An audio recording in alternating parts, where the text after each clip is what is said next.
And it is good.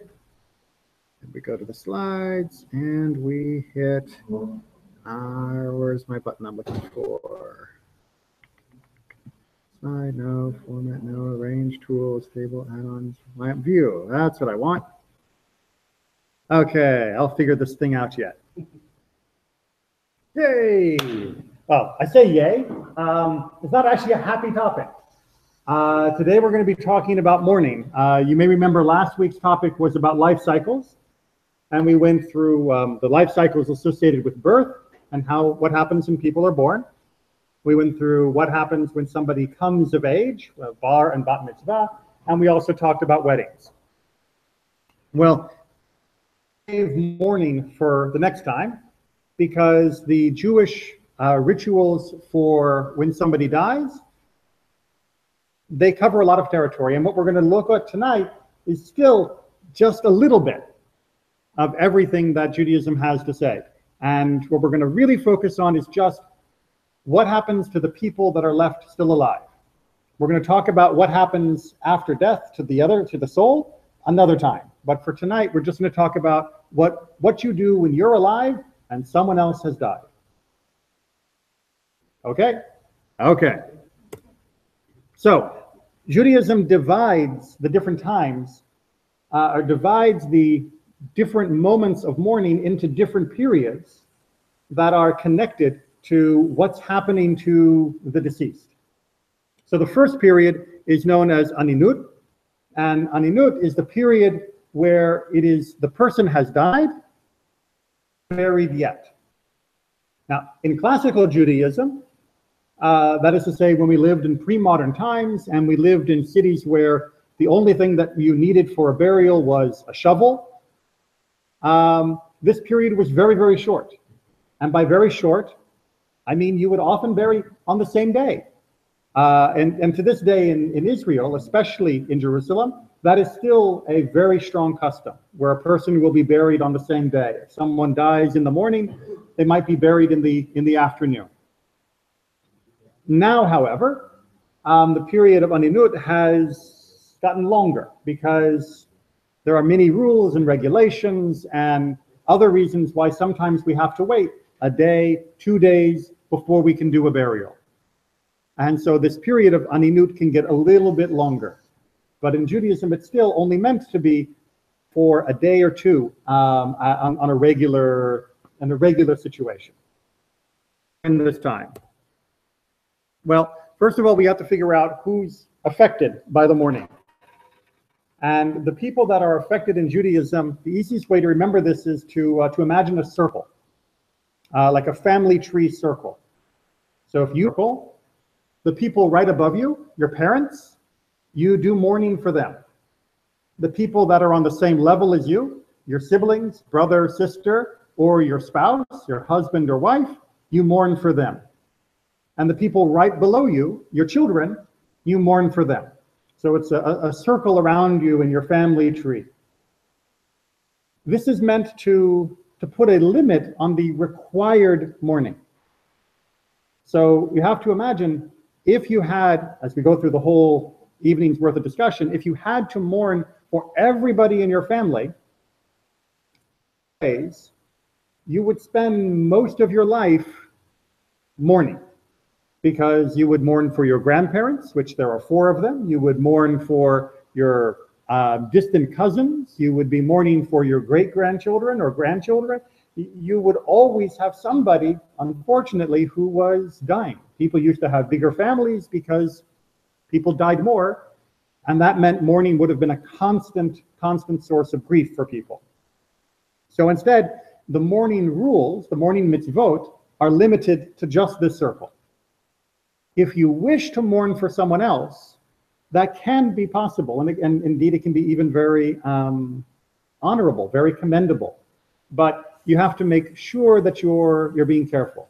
Just as a personal example, when my grandmother died, I was already in rabbinic school, and she was somebody who, like my grandfather, but he had passed when I was only a young teenager.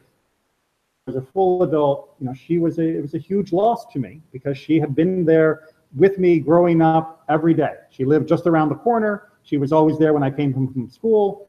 She was an amazing woman in my life. But if I were to mourn the same way that my mother was mourning, then I'd be stepping on my mother's toes. I would be pushing her out of the way because of my grief.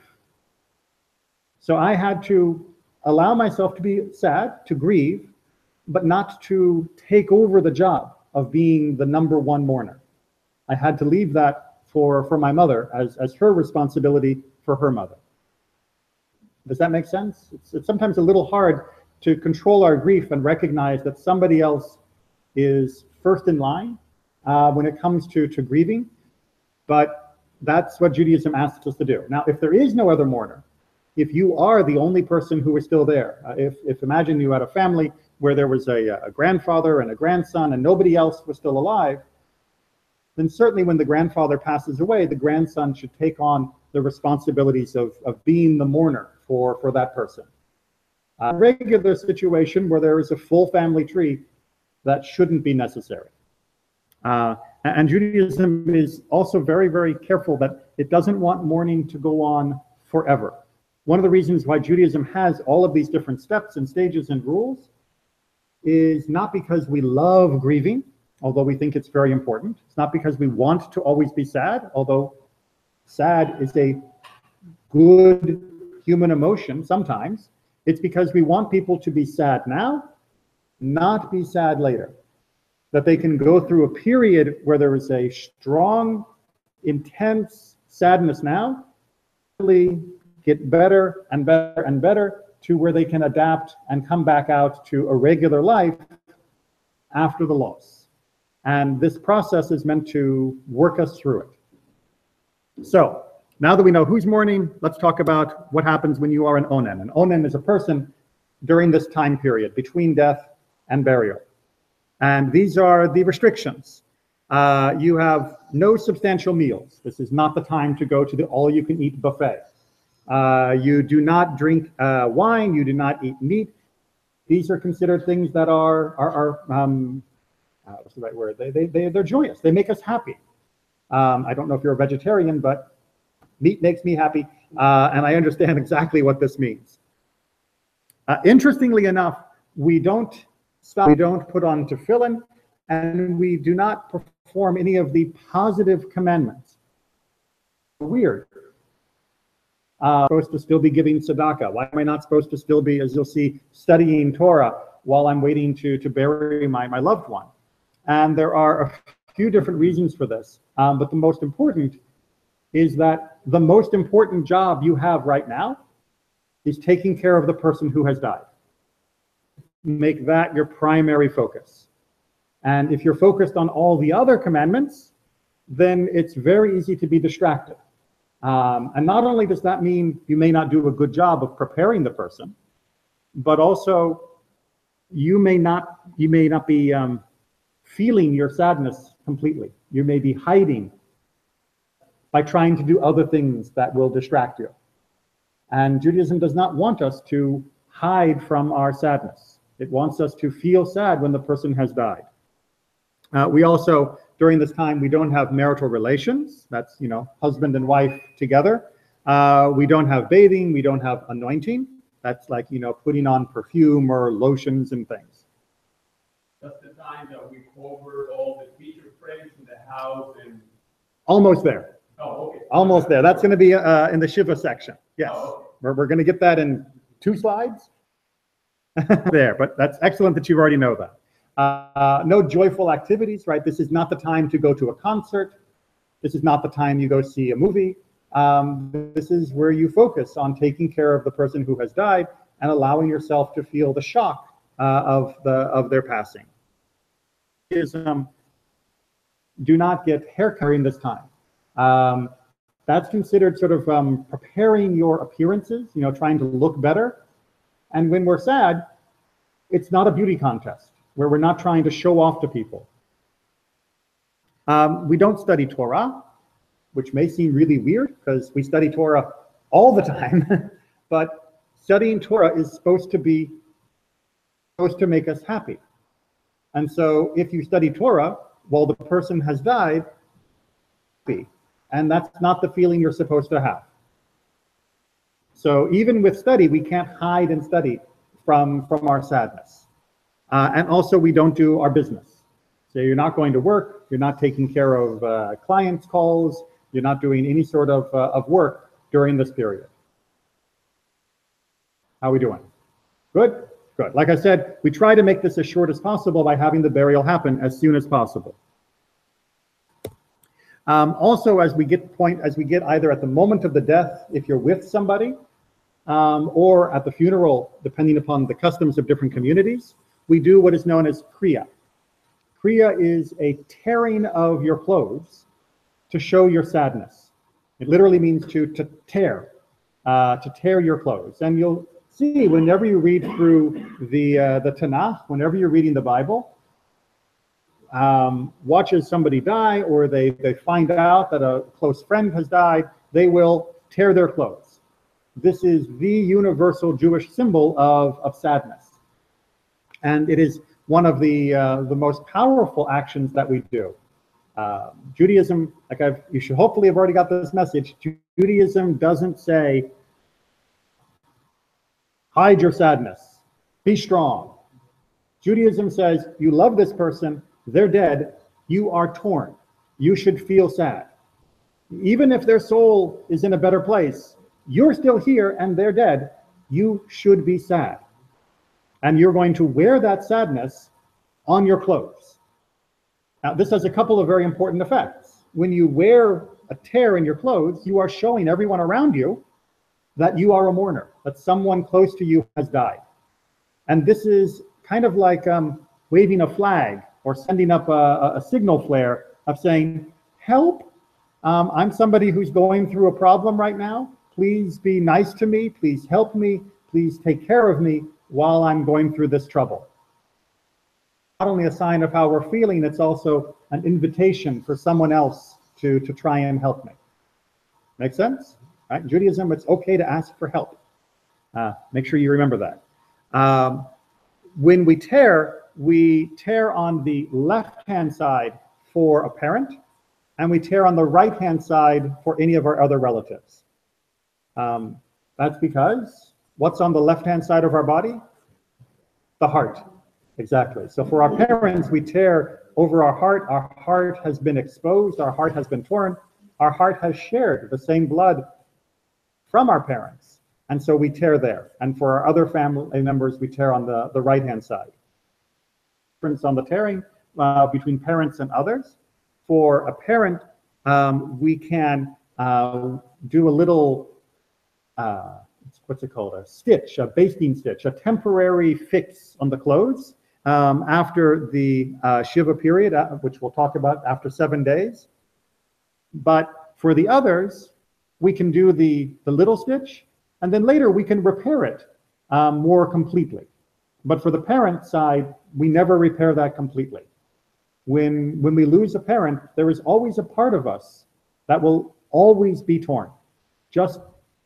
We can never be completely whole once our parents have gone from this world.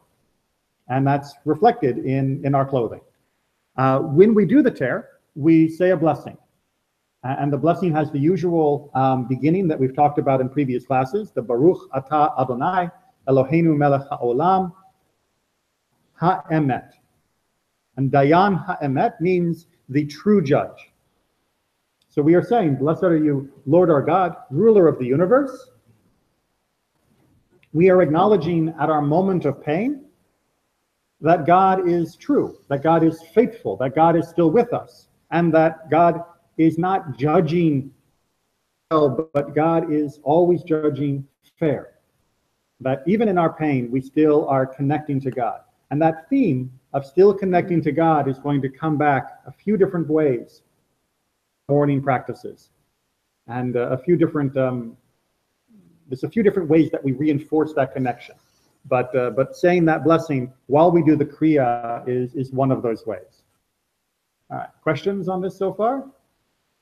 Okay. Shiva, from the burial for 7 days, the period is called Shiva. And Shiva is a period of our most intense, our strongest sadness. A few different ways that we observe Shiva. The most important is we stay home, right? For 1 week from the time the burial happens, starting the count with that day, for 7 days, we stay home. We don't go to work, we don't go to the store, we don't go out and visit friends, we stay home. Now, if I'm staying home, what happens to everyone else around me? What happens to the life around me? Well, in modern America, life goes on and everyone ignores you. In Judaism, if I have to stay home, but I still need to do services and I still need to have a Jewish life, everyone comes to me. So during the Shiva time, people will stay home, but they're not alone, because the community comes to visit, the community comes for services, the community comes to pray with them. It invites everybody in to their home during this time. So just because you can't go out doesn't mean you're alone by the community during this time. And people will bring over food, and they will come and sit and talk and listen and experience the period with you. One of the other things we do is we light a lamp or a candle that will be in our home for the whole 7 days. So you'll see them there. If you see candles, they're tall candles like this. You can also use oil lamps, but the idea is that the candle has always had a symbol of being a reflection of the soul of a person. And so by having the candle, it's a reminder of that person and their soul still connected to us and still giving us light. Cover mirrors. Now we're there. This is a very common Jewish tradition that during the Shiva period, you'll cover mirrors. Now there's a lot of different explanations given for this. So one of the explanations is that usually we use mirrors to make ourselves feel better. I know not everybody feels good when they look in the mirror. That's kind of a modern thing, maybe because we have too many mirrors and too many magazines that we compare ourselves to. But in classical thought, something we would look at, we would try to make ourselves look better. We would, check our hair, check our makeup, check our clothes, and we would generally feel better. That's not something we want during Shiva, so we cover the mirrors. Also, sometimes people would use the mirror to get ready to be with their loved one, to be with their husband, to be with their wife. Checking yourself out before you are going to have relations. And we're not supposed to be getting in the mood because we're still not engaging in those things. There's a general feeling that mirrors are used to make us think about ourselves. We're not supposed to think about ourselves so much. We're supposed to think about the person that we have lost. And so for these and there are other teachings as well, we keep the mirrors covered. We continue with not having marital relations, not bathing, not anointing. That's, putting oils and lotions on. Not wearing leather shoes. If you remember from our discussion of Yom Kippur, we're always a symbol of arrogance, of being proud. And when we are grieving, we're not supposed to be going around thinking, ooh, I'm such great, I'm so hot. It's, no, humble. We don't have any festive meals. Even if there was like a wedding, you would not go and eat at the wedding feast. You would be able to go to the ceremony if it was, in the house, but you would not be able to enjoy the meal. It's too much fun. It's too happy. We don't go to pure social activities. So if you're in your house, you're not going to invite a bunch of people over to play bridge with you or mahjong or, come watch a movie on the TV with you. That's not the activity that you should be doing during Shiva. Still no haircuts, no shaving, still no business. We also sit on the floor or a low stool. Again, this is a sign of humility and also of our sadness. And we don't wear freshly pressed clothes. Now, this one's a little bit familiar with us nowadays because nowadays pressing our clothes is being a big deal. I don't know, maybe some people do and don't like ironing. But in the old days, to make your clothes really straight and smooth and sharp, that was a lot of work. and you did that because it was a special occasion and you wanted to look your best. Shiva, you're not supposed to be trying to look your best, and you're not supposed to wear something that's going to make you feel good. You're supposed to let yourself be miserable. If you haven't gotten it already, that's kind of the point of the Shiva period. As a friend of mine once said, who's a psychologist, he says, if somebody you love dies, you are going to feel sad eventually. You can either feel sad now, when there is a whole group of people ready to help you and support you and look after you, or you can feel sad and never really talk about it and never let yourself feel it. Much better to go ahead, let the experience of Shiva happen, allow yourself to feel sad, and allow yourself to begin also to heal that wound. So Shiva, it may look like it's almost mean to feel sad, but it's like a doctor who's telling you that you need to let these emotions come out. You need to let it come and feel the sadness and tell the stories and share your feelings if you're going to eventually be able to put your life together and build and walk forward. How are we doing? Okay. Yes. I understand that in Yom Kippur, we try not to take a shower and yes, oil, lotion. The same limits, yes. But the entire 7 days No. without shower? Is that so surprising? I mean, that's the idea. I mean, I'm asking. Yes, that is the idea. That is the idea of not taking a shower, not taking a bath. It sounds weird to us now because most of us are used to showering every day or almost every day as being normal. That's very, very modern. Even back in like the 50s and 60s, most people were not showering every day. In a week was a little bit of a stretch, but it wasn't such a big deal. For Jews, it was a little bit more of a bigger deal, but I know that in Europe, for example, there were people who never took a bath their whole life. and so this wasn't such an issue. They said that like Queen Elizabeth, I think they said she only took 2 baths in her whole life. So yeah, that's kind of just European culture back then. Yeah, pretty nasty. But we did bathe more often. Most people would have bathed at least once a week, but during the Shiva period, you would not. Right? And think again, you don't have plumbing, you don't have hot water all the time, and it's hard to make hot water usually unless you live near the hot springs in Tiberias.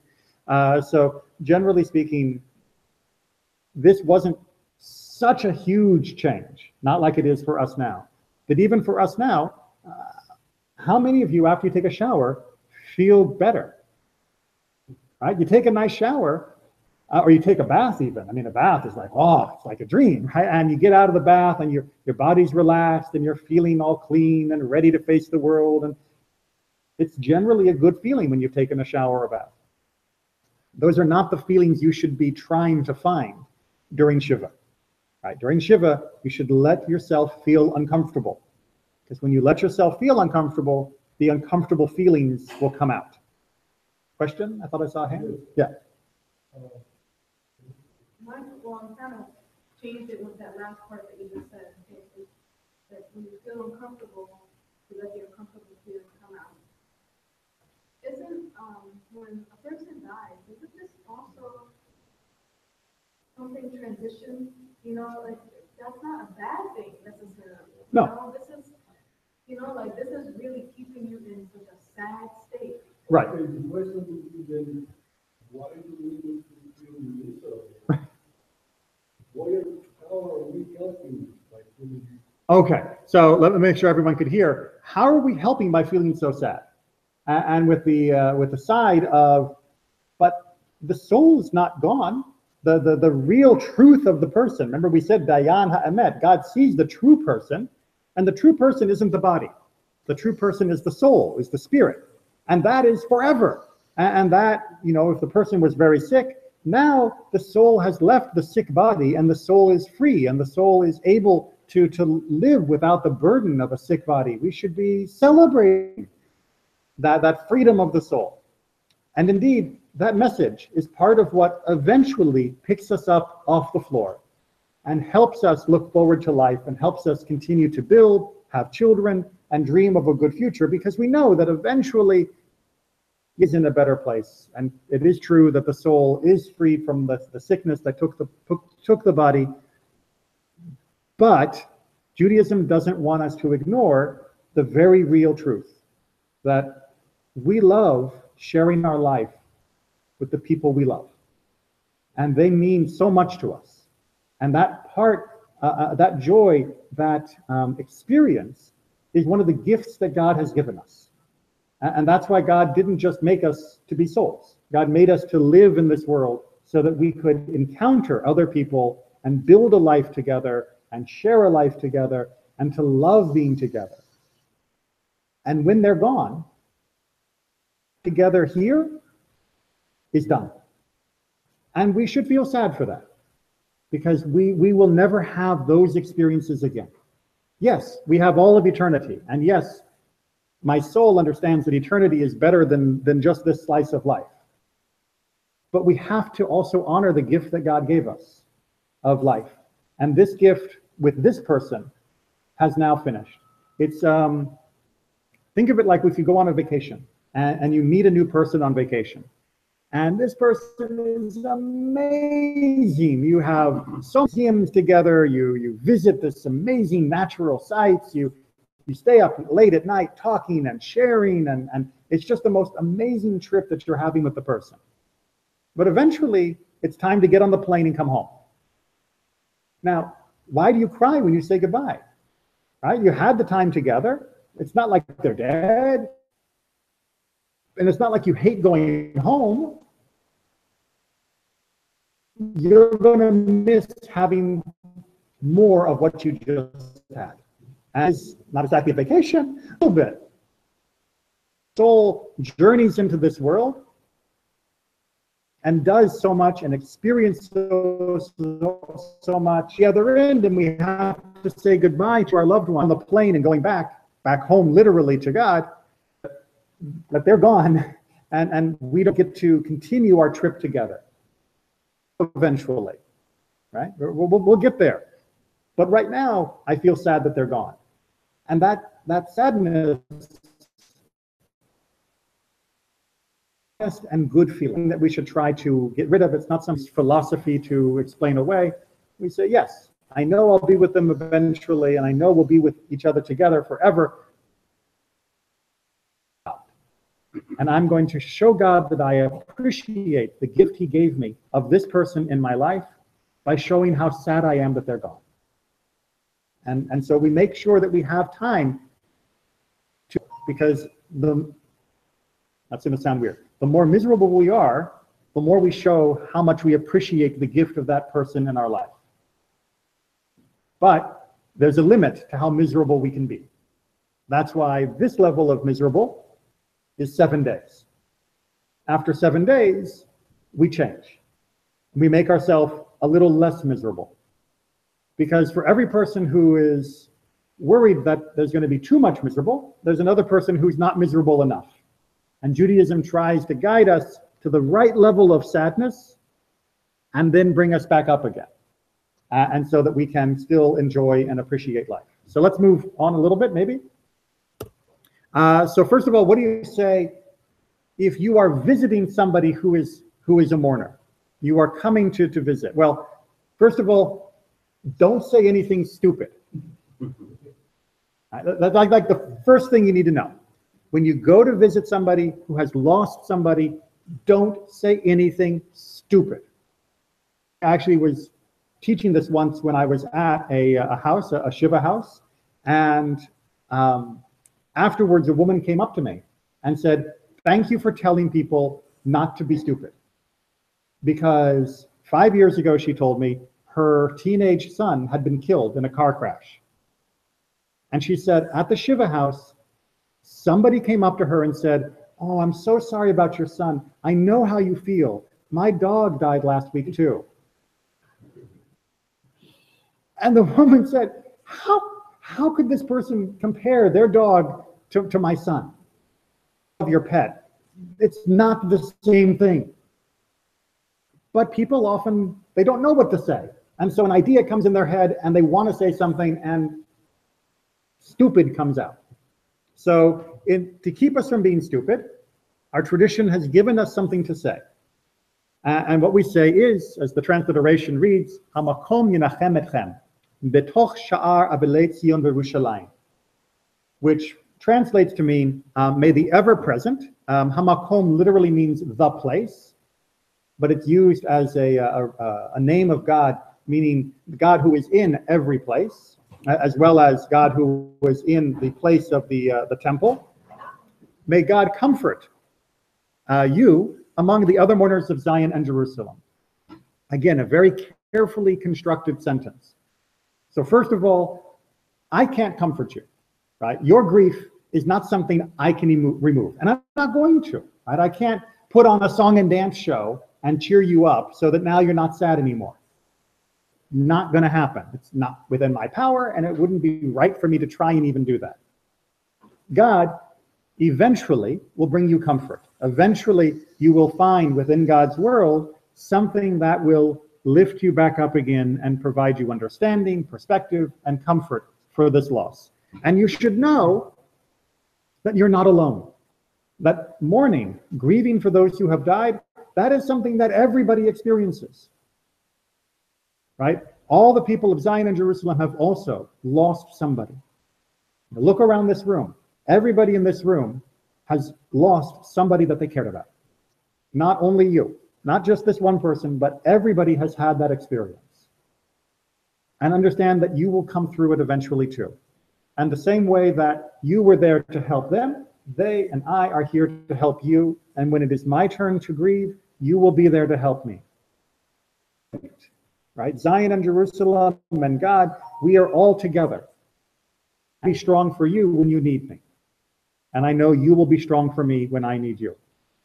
So this phrase is the opening that we can say. And after that, we let the mourner steer the conversation. If grieving just wants to sit, then we just sit with them. We don't have to say something. If they want to talk about the weather, we can talk about the weather. If they want to share a story about the loved one, we'll listen to the story. If they want to know how we knew the person, we can share a story. Like, oh yes, I met your mom when da da da da da, or I remember how your father used to da da da da. But we let them steer the conversation. It's not our job to fix them because they're not broken.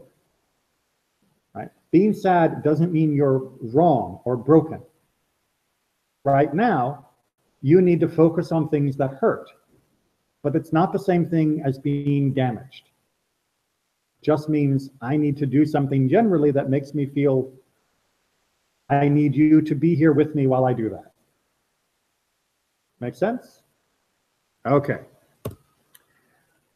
30 days from burial. That is to say, from the time of burial until 30 days have passed, we call that Shloshim, which literally means 30. It's not a really creative name. It's important to understand that really when we say Shloshim, if we're going to be very, very precise, we're talking about after Shiva until the end of 30 days. So it's literally not quite 30 days because Shiva is part of the 30, but the Shiva has its own rules. So the two times overlap, right? We have Shiva here, and then we have the 30 days, but that overlaps with the first week. But the first week has the Shiva rules, and then the last 3 weeks-ish have their own rules. Everyone got that?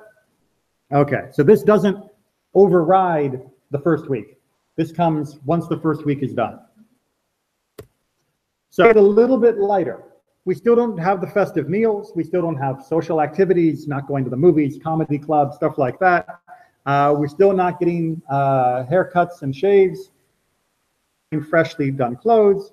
You can choose not to bathe, or many people will, but they're not going to bathe in ways that are super comfortable and relaxing. So having a cold shower rather than a nice hot shower, that is a normal custom for this time period. You're also back at work, doing your grocery shopping, and back when you're Not exactly normal life, because you can see there's still a lot of limits, but you are back to much of your regular life. And this is that transition period for the sadness, where I'm getting back into the world, but I'm still carrying the grief with me. Make sense? Okay. Shloshim is the end for all other relatives except your parents. Now, that may trigger a little bit of a thought of, okay, my brother dies, the official mourning period, okay, maybe I can sort of get that. My wife dies. I've lived with this woman for 50 years. Sad for 30 days. That may seem a little short. My child dies.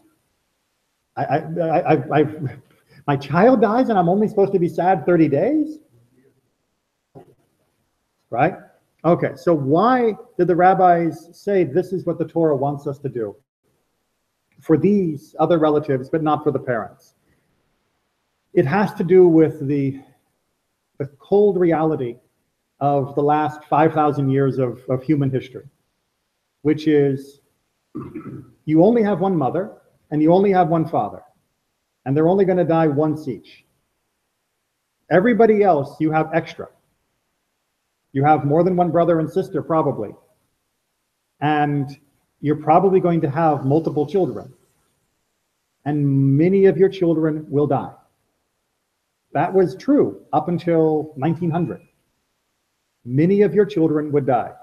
You know, nowadays people say, oh, it's so unusual for a child to die before the parents. No.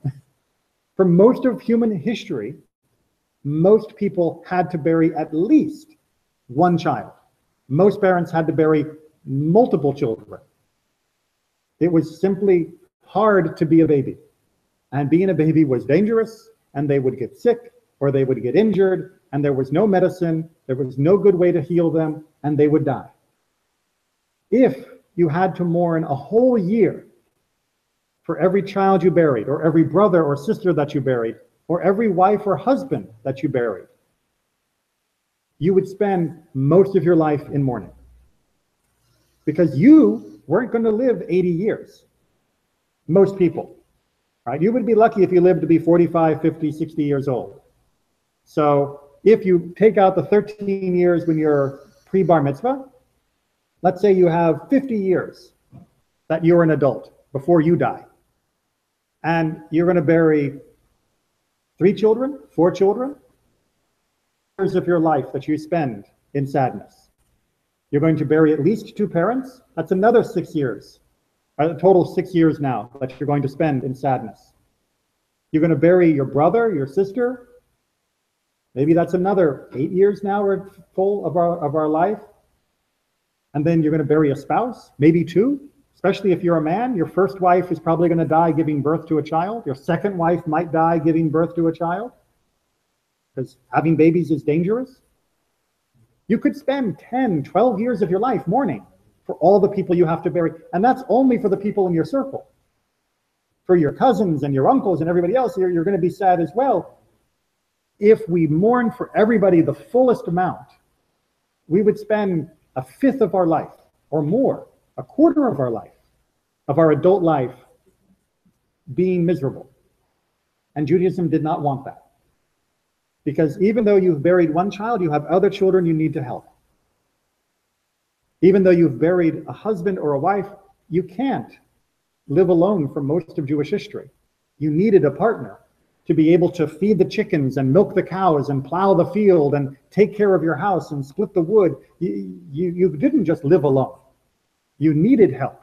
That was how people survived. And so if you were to spend your life mourning for everybody for all of these times, it would be impossible to live what we would consider a normal life. And so Judaism said, it's enough. Now, does that mean you're not sad anymore? No, of course, you're still allowed to be sad. You're still allowed to not feel 100%. But Judaism isn't going to force you to feel miserable, to come back to your question. Right? Judaism may want to make us feel miserable at the beginning, but it does not want to make us feel miserable forever. In fact, it wants to open the door so that we can begin to feel a little normal again. You know, the new normal, as they call it. It's this guideline of saying 30 days is enough for all the others, but if you wish to feel sad longer, you are allowed to. You are allowed to. So if somebody says, I don't feel like going to the concert tonight, and I know that my wife died 6 months ago, but I'm not ready to go to a comedy club. It's okay for the person to say that. They're not being wrong. Just because Judaism says you can go and have the fun evening doesn't mean that it doesn't mean that you have to be ready to go to the fun evening on day 31. So there is still an individual path for recovering. But Judaism tries to make the outline clear, which is eventually you should be able to experience laughter and joy in life again. It may take you a little longer than someone else, and someone else may go a little bit more slowly than you. But the path should be back up towards having the joys of life as well. Because remember, that's why we're crying. Life can be joyous, and now it seems hard to feel that way with that person gone. I need to understand that God will still make this life joyous for me in some other new ways that I haven't experienced yet. But that is hard for us to learn and come to understand. Okay, so Shloshim is done. We good? All right. So from the burial of your parents for 365 days, that is to say for a full year, it's actually not technically 365 days, it's 12 months according to the Jewish calendar, but 365 just fit the pattern better, sorry. And the number of days can change according to the Jewish calendar of number of months. So this was just easier. But a year from the Jewish date of death, 12 months counted out of Jewish months, we are in mourning for our parents, and we still don't go out for festive meals. We're still not doing the concert and comedy club, and there is still a tradition of sitting somewhere differently in the synagogue. Everyone is supposed to have makom kavua, a set place.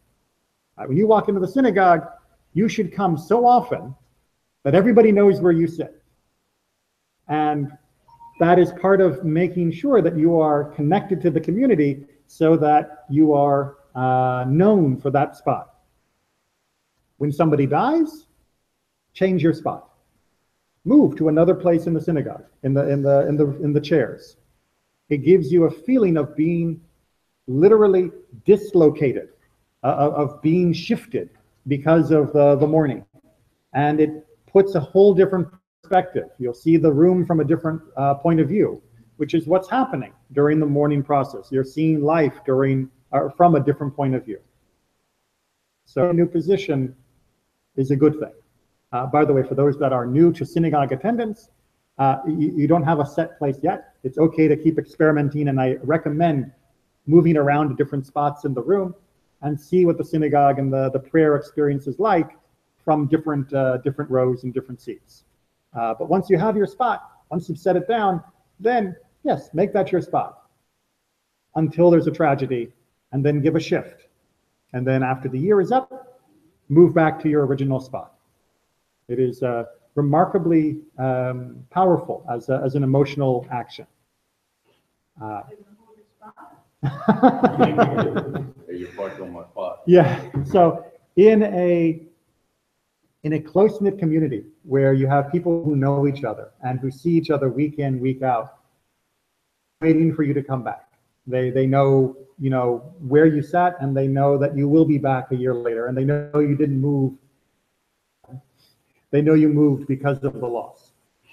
So you will see for people that are very regular, when they come back, the people who sit in that area with them, they're hugs of having them come back to that spot.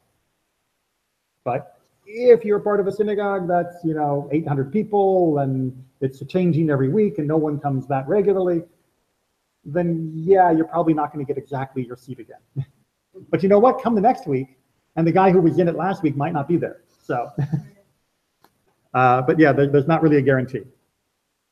enter to the synagogue on the opposite way or the other door, so others can come in, or that only applies to the temple. I've heard that That's for the temple, right? That's for, only for the temple. yes, I mean, as a rule, right? But people will come up to greet somebody who's returning to the synagogue. So for example, during Shiva, I didn't put it up on the slides, but during Shiva, you may have been thinking, wait, if I'm not going to leave my house, what do I do for Shabbat? Right? Don't I need to go and hear the Torah read by the community and all of that? And while it's true that you can technically do Shabbat at home by yourself, and you could even have a Torah brought in and be able to read from it for the whole week, most people don't and can't. So they will go for Shabbat to the synagogue, even during Shiva. But they don't come in until after L'chadodi for Friday night, because all of the songs and all of the psalms before L'chadodi, they're too uplifting. Exactly.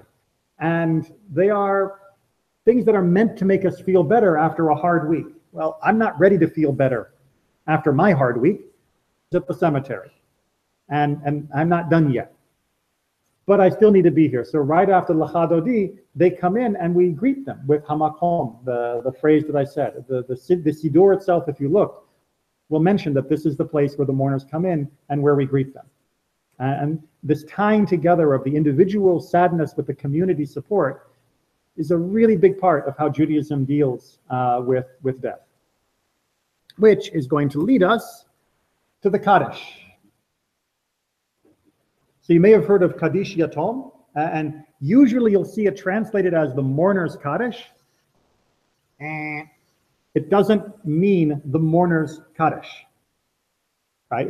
Literally the word Yatom means orphan. Somebody that has lost their parents, that no longer has parents. And in the old days, orphan usually meant your parents were dead.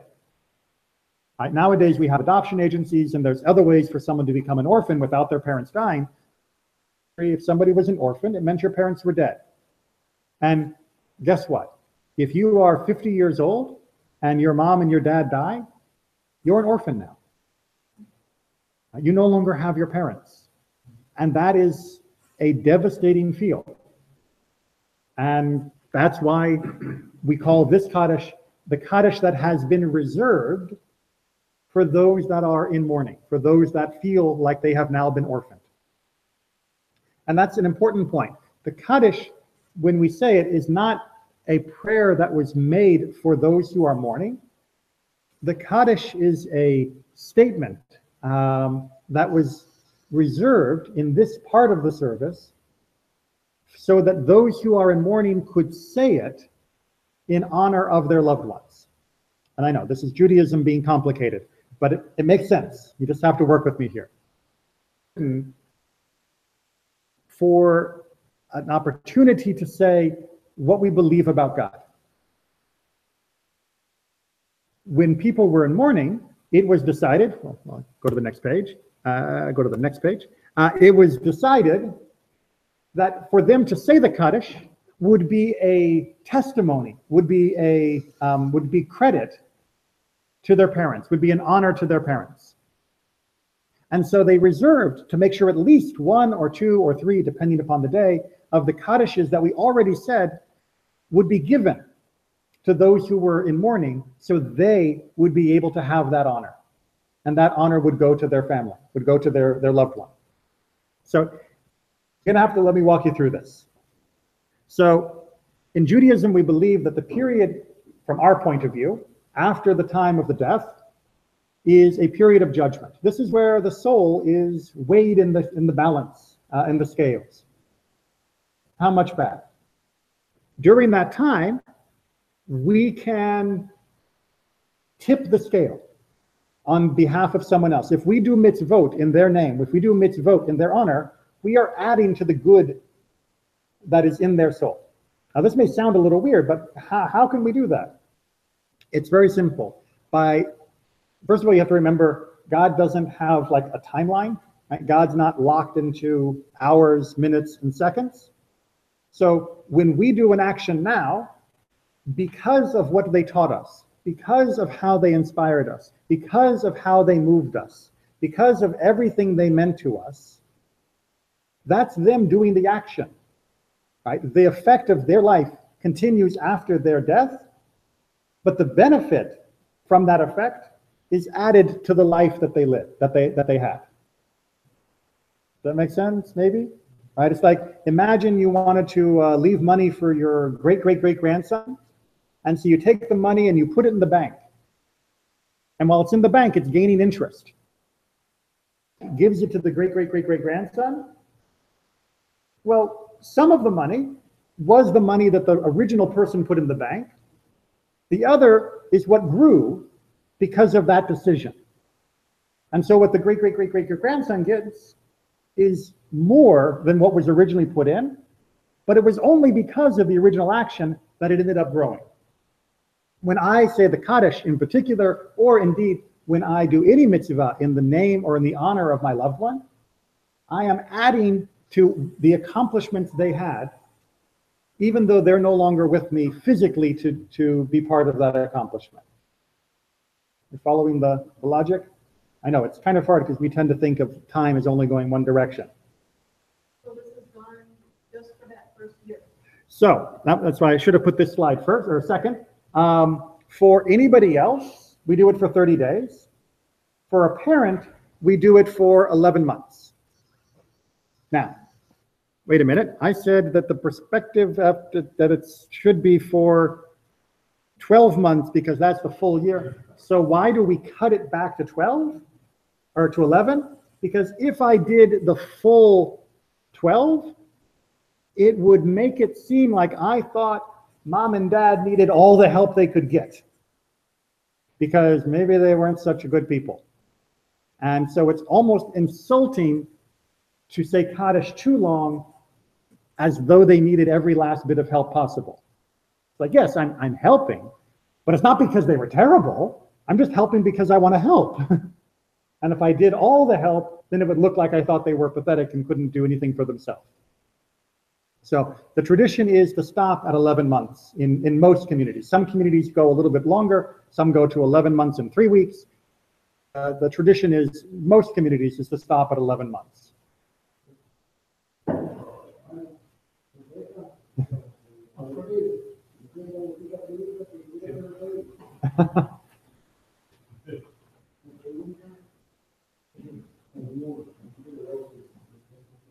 Getting a quick recap.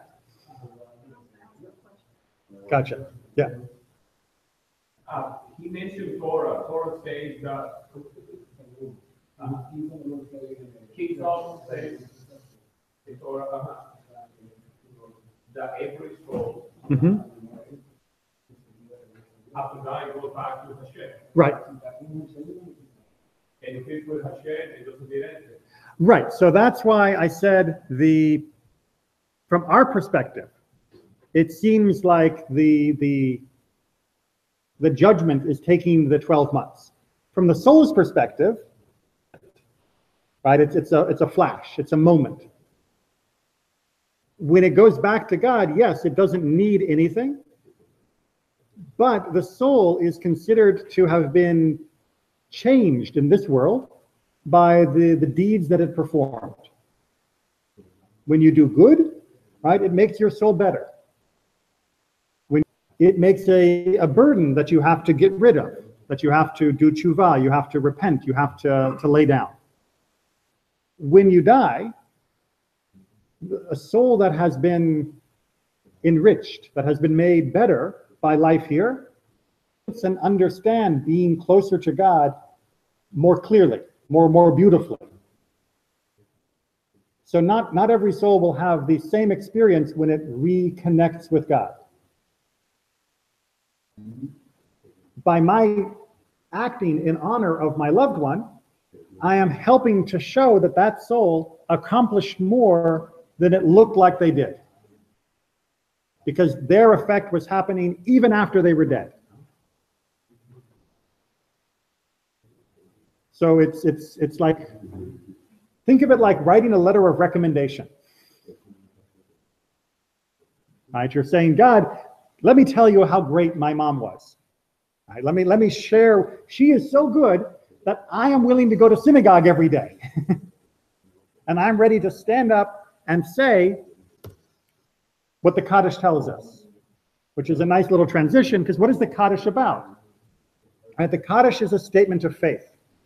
The Kaddish is something that says, I believe that God is, and I believe that God is trying to make the world better.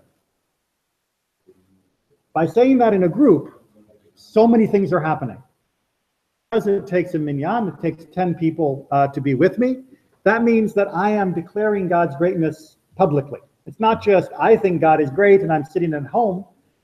It is, I am willing to tell the world, I think God is great. That is a powerful statement in honor of somebody else, and say, because of who my father was, because of my brother, I know that God is great, because only a great God could make this person. That is a very powerful statement. Also, since we are saying it publicly, and since the Kaddish has a response from the congregation, by my saying it, I am helping other people say it as well. Right? I'm helping other people have the mitzvah. And in Judaism, we believe helping another person to do a mitzvah is even better than doing the mitzvah just yourself. Right? If I think I need to go help somebody who's poor, that's good. If I can organize a group of people to go with me to help feed people, that's even better. And that, I get credit for helping them help someone else, not only for my own actions, because we should be teaching, leading, and helping everyone move that right direction. And the Kaddish lets us do that. But the Kaddish also, trying to make sure, yes, but the Kaddish also forces us to be with other people rather than be alone. Because it is a prayer that needs 10 people, I can't just sit at home thinking good thoughts about my loved one. I need to be with other human beings, and that is so important to our heart. It also means that we have to talk and express how we're feeling about God. Because many people, when they lose a loved one, they get angry at God. From me, God, why did you do this? Why did you make me feel like this? Other people aren't sure what they feel about God. By coming and having the ritual of Kaddish and having the prayers that go in the service with it, by seeing other people around them, by remembering that you're not the only person who's ever lost somebody, this helps us really come to connect with God differently when the person passed away. And it also just gives us an opportunity to think and be quiet, because, once life goes back to normal, it's very easy to forget the person that we loved, or at least forget their impact on my life.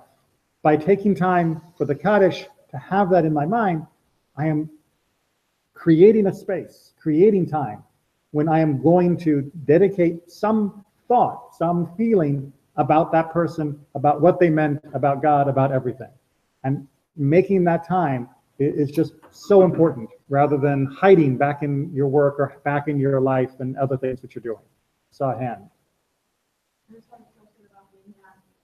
You know that in the Orthodox world, minyan is 10 men. Yes. But I noticed that here it's 10 adults. Correct. So how is that, what caused that? Short answer, because the long answer is long. So the conservative movement recognizes 10 adult Jews as being a minyan, for the same reason that it used to be that only 10 adult men Jewish men could be recognized as a minyan.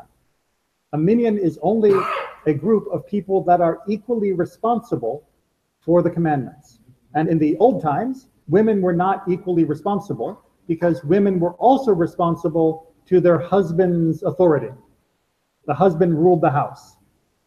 Nowadays, I don't know about your house, but nowadays, because of the way our economy has shaped, longer second to their husband as far as the house and having their own job and having their own property and being able to live independently. And as such, they're no longer off the hook for all the other mitzvot. They have to do the lulav, they have to do all of the other commandments. And so therefore, if they're on the hook, they count in the minyan. That's the short answer of why the conservative movement counts women. I think you commented but I had the idea that a whole live, if you enter this marriage and have kids, but it's not, I'm not making a distinction between men and women because a woman can be married and she has kids or not. In fact, both of them need each other for that. A single guy can be another. But I'm saying that the unit of all men that it means that we have a commitment, we have a family, and we try to follow. So definitely in Judaism, we believe that it's impossible to do everything the human spirit can do by yourself. People who live in a cave trying to be a holy man. We don't have people who go to a monastery and live only with other men or only with other women to try and be closer to God. We think the way you get closer to God is by being with other people, and that romantic connection and the family that it builds is one of the closest human relationships we can have. And that means through it, we understand God better as well. So definitely we believe that for both sides. But the part that's really underlying this, and then we'll have to wrap it up, just for tonight at least, is the women not being counted in the minyan was a reflection of their economic status, of their Torah status, serve the dominant economic power, which were men, and God equally in the ancient world. We can talk about that more later. Are you going to cover it at some point? At some point, we will talk about egalitarianism, of how women have come to have a different role in the conservative movement and other streams of Judaism over the last 100 or so years. A while before we realized that. And in fact, in the conservative movement, women only became having the status in the 1980s. All right, and that brings us to the end, and I've got another meeting in the other room. If you have questions, please feel free to email me, call me, text me, and I will do my best to answer them. If you would like, because I'm getting the feeling we got some bubbling questions, and that's good, and we've been plowing through these topics, we could use our next week's session for just a question and answer. And we'll cover a whole bunch of different topics. Is that something people are interested in doing? Yes?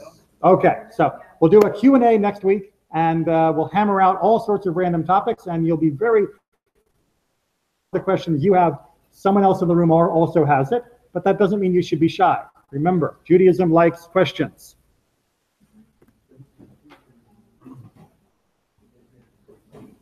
Find the right tab. And stop.